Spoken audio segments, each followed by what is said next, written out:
Kepolisian Resort Mandailing Natal, Sumatera Utara menetapkan 3 tersangka kasus 12 ibu-ibu penambang emas tradisional yang tewas tertimbun longsor di Mandailing Natal, Sumatera Utara, pemirsa. 3 tersangka merupakan pemodal, pemilik lahan, dan juga penampung emas hasil penambangan. Dalam kasus ini polisi juga menyita sejumlah barang bukti, yaitu 1 unit alat berat ekskavator, 4 karpet, 3 alat pendulang emas yang terbuat dari kayu, serta 1 unit ponsel dan alat hitung kalkulator dan juga alat pembakaran butiran emas. Direktur Reserse Kriminal Umum Polda Sumatera Utara Komisaris Besar Polisi Tatan Dirsan Atmaja mengatakan terbukti ada kelalaian. Selain tidak memiliki izin, cara yang digunakan pihak tambang pun juga salah dan sangat berbahaya, membahayakan masyarakat yang bekerja sebagai pendulang emas. Dan kita akan membahas lebih dalam mengenai tambang emas ilegal yang memakan 12 orang ibu-ibu penambang emas di sana. Sudah bergabung bersama kami AKBP Muhammad Reza Khairul, Kapolres Mandailing Natal. Assalamualaikum, selamat pagi Pak Kapolres. Waalaikumsalam, selamat pagi. Ya, sejauh ini sudah diamankan para pelaku beserta barang bukti. Hasil penyelidikan dari pihak kepolisian, pelanggaran-pelanggaran apa saja yang terjadi? Pak Kapolres, silakan.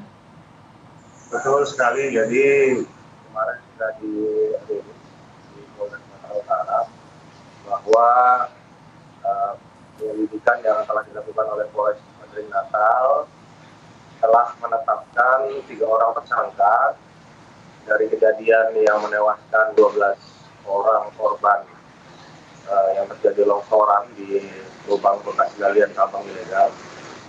Yang pertama itu dengan inisial JP, itu sebagai pemilik lahan sekaligus pemilik alat tambang dan juga sebagai pemodal. Kemudian dengan inisial AP itu adalah dan juga inisial AL, ada 2 orang, itu sebagai penampung hasil tambang ataupun pembeli hasil tambang. Demikian, Mbak. Ya, sebetulnya aktivitas yang terjadi di lokasi ya, Pak Kapolres. Ini sebetulnya kan terkategorikan ilegal begitu ya? Ya.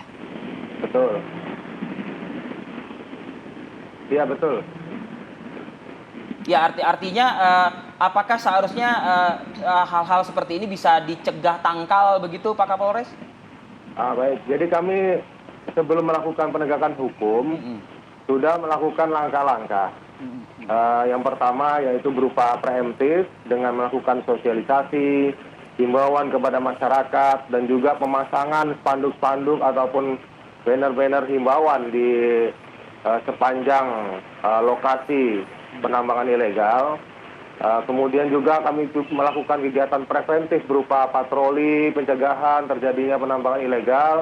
Dan karena itu semua tidak diindahkan dan apalagi terjadi memakan korban, maka dengan sangat terpaksa kita melakukan penegakan hukum. Demikian, Mas. Ya, 3 orang ini artinya mengabaikan segala hal yang memang sudah dilakukan oleh pihak kepolisian melalui tindakan preemptif ini, begitu? Ya, betul sekali. Jadi memang upaya-upaya ataupun langkah-langkah sebelum kita melakukan tindakan akhir berupa penegakan hukum ternyata tidak diindahkan oleh para pelaku dan bahkan mengakibatkan korban meninggal dunia. Demikian, Mas. Apakah ada perusakan juga dari hal-hal yang dilakukan oleh pihak kepolisian di lapangan, tindakan preemptif tersebut? Bagaimana, Mas? Apakah ada perusakan-perusakan juga dalam hal ini? Kan tadi kan Pak Kapolres menyebutkan sudah memasang plang, sudah juga menutup lokasi, begitu. Tapi oleh 3 orang ini, lahan ini justru malah tetap dilakukan operasi penambangan, begitu. Bahkan juga menelan korban jiwa, gitu. Kalau perusakan tidak ada, karena kita melakukan kegiatan sosialisasi, memberikan himbauan dan memasang berupa spanduk, itu tidak ada perusakan. Gitu. Pak, ini sudah berapa lama tempat tersebut dijadikan lokasi penambangan, kemudian Biasanya berapa orang jumlah penambang-penambang emas di sana, Pak? Karena kan kabarnya ada 14 orang yang di lokasi kejadian, 2 berhasil kabur, 12 meninggal dunia begitu ya, Pak ya. Berapa banyak yang melakukan penambangan di sana? Baik, jadi khusus untuk di lokasi TKP ini sudah berlangsung mulai dari tahun 2017. Sudah sekitar 5 tahun. Biasanya yang bekerja di tambang itu cukup banyak ya, kurang lebih antara 10 sampai 20 orang. Dan korban yang 14 orang ini sebenarnya bukanlah pekerja tambang. Mereka hanya masyarakat sekitar yang memanfaatkan momen bahwa pekerja tambang sudah menyelesaikan pekerjaannya. Jadi 14 orang ini kegiatannya meleles.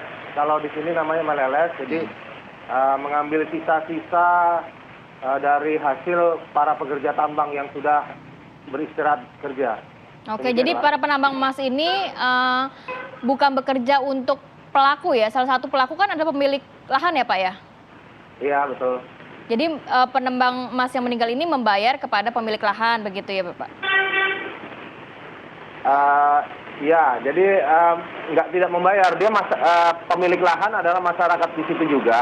Oke. Sementara korban juga masyarakat desa itu. Jadi bertetangga mereka, satu kampung, satu desa. Oke. Gitu. Apa sih Pak Kapolres bahayanya tambang-tambang ilegal gini ya? Karena mungkin untuk orang-orang atau pekerjanya aja mungkin tidak dilengkapi oleh perlengkapan keamanan yang cukup baik begitu ya mungkin ya.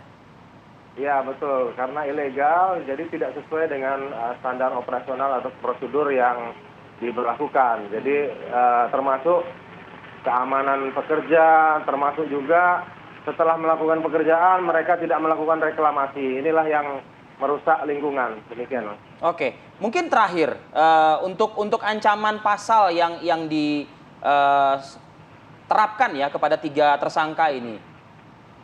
Baik, jadi berbeda. Ya, yang pertama inisial JP yaitu sebagai pemilik lahan maupun pemodal ini diterapkan pasal 158 subsidiar 161 Undang-Undang Republik Indonesia nomor 3 tahun 2020 tentang perubahan atas Undang-Undang nomor 4 tahun 2009 tentang pertambangan minerba.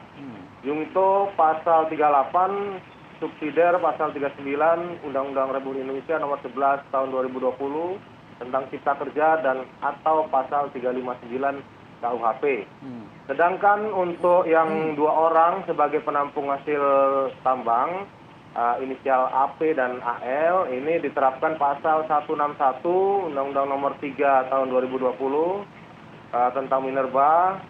Jungto pasal 38 subsidiar 39 Undang-Undang RI nomor 11 tahun 2020 tentang cipta kerja. Demikian. Artinya pasal berlapis diterapkan ya Pak?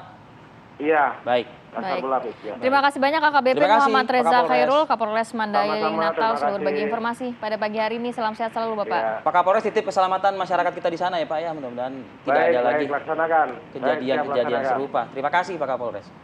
Terima kasih, sama-sama.